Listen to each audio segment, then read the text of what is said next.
Now, the control of the economy and the perpetual robbery of wealth is only one side of the Rubik's Cube the bankers hold in their hands. The next tool for profit and control is war. Since the inception of the Federal Reserve in 1913, a number of large and small wars have commenced. The three most pronounced were World War I, World War II, and Vietnam. World War I. In 1914, European wars broke out centered around England and Germany. The American public wanted nothing to do with the war. In turn, President Woodrow Wilson publicly declared neutrality.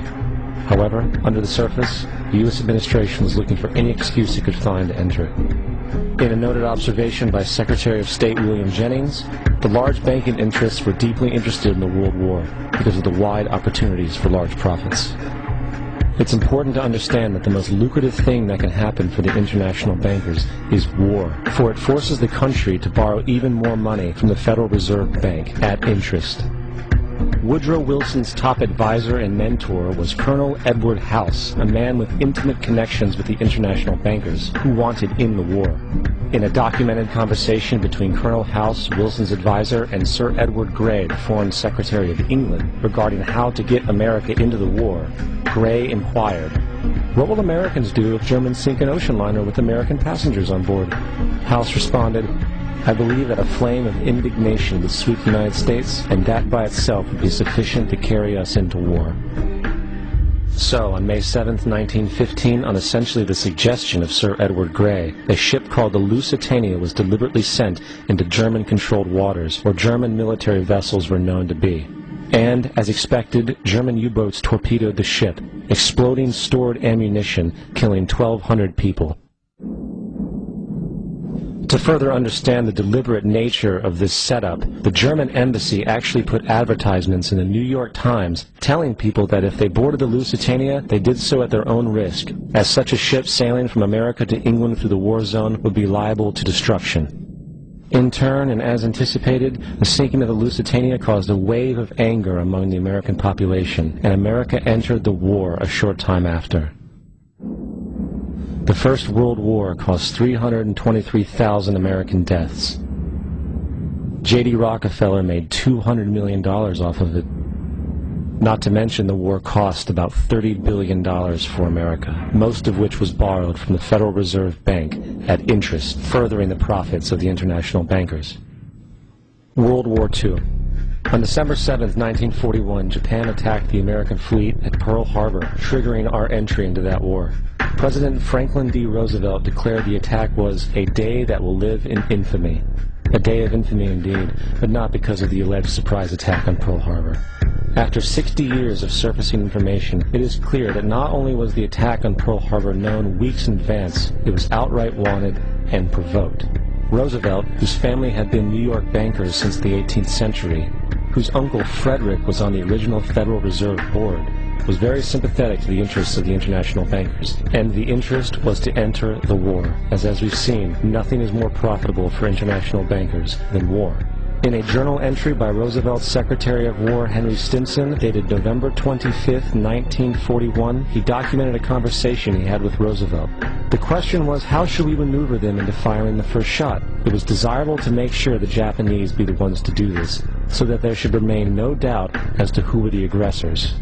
In the months leading up to the attack on Pearl Harbor, Roosevelt had done almost everything in his power to anger the Japanese, showing a posture of aggression. He halted all of Japan's imports of American petroleum. He froze all the Japanese assets in the United States. He made public loans to nationalist China and supplied military aid to the British, both enemies of Japan in the war, which, by the way, is completely in violation of international war rules. And on December 4th, 3 days before the attack, Australian intelligence told Roosevelt about a Japanese task force moving towards Pearl Harbor. Roosevelt ignored it. So, as hoped and allowed, on December 7, 1941, Japan attacked Pearl Harbor, killing 2,400 soldiers. Before Pearl Harbor, 83% of the American public wanted nothing to do with the war. After Pearl Harbor, 1 million men volunteered for the war. Vietnam. The United States' official declaration of war on North Vietnam in 1964 came after an alleged incident involving 2 U.S. destroyers being attacked by North Vietnamese PT boats in the Gulf of Tonkin. This was known as the Gulf of Tonkin Incident. This single situation was the catalytic pretext for massive troop deployment and full-fledged warfare. One problem, however, the attack on the U.S. destroyers by Vietnamese PT boats never happened. It was a completely staged event to have an excuse to enter the war. Former Secretary of Defense Robert McNamara stated years later that the Gulf of Tonkin incident was a mistake, while many other insiders and officers have come forward, relaying that it was a contrived farce, a complete lie. Once in the war, it was business as usual. In October 1966, President Lyndon Johnson lifted trading restrictions on the Soviet bloc, knowing full well that the Soviets were providing upwards of 80% of North Vietnam's war supplies. Consequently, Rockefeller interests financed factories in the Soviet Union, which the Soviets used to manufacture military equipment and send it to North Vietnam. However, the funding of both sides of this conflict was only one side of the coin. In 1985, Vietnam's rules of engagement were declassified. This detailed what American troops were and were not allowed to do in the war. It included absurdities like North Vietnamese anti-aircraft missile systems could not be bombed until they were known to be fully operational. No enemy could be pursued once they crossed the border of Laos or Cambodia. And most revealing of all, the most critical strategic targets were not allowed to be attacked unless initiated by high military officials. Apart from these imposed ludicrous limitations, North Vietnam was informed of these restrictions and therefore could base entire strategies around the limitations of the American forces. This is why the war went on so long. And the bottom line is this: the Vietnam War was never meant to be won, just sustained. This war for profit resulted in 58,000 American deaths and 3 million dead Vietnamese.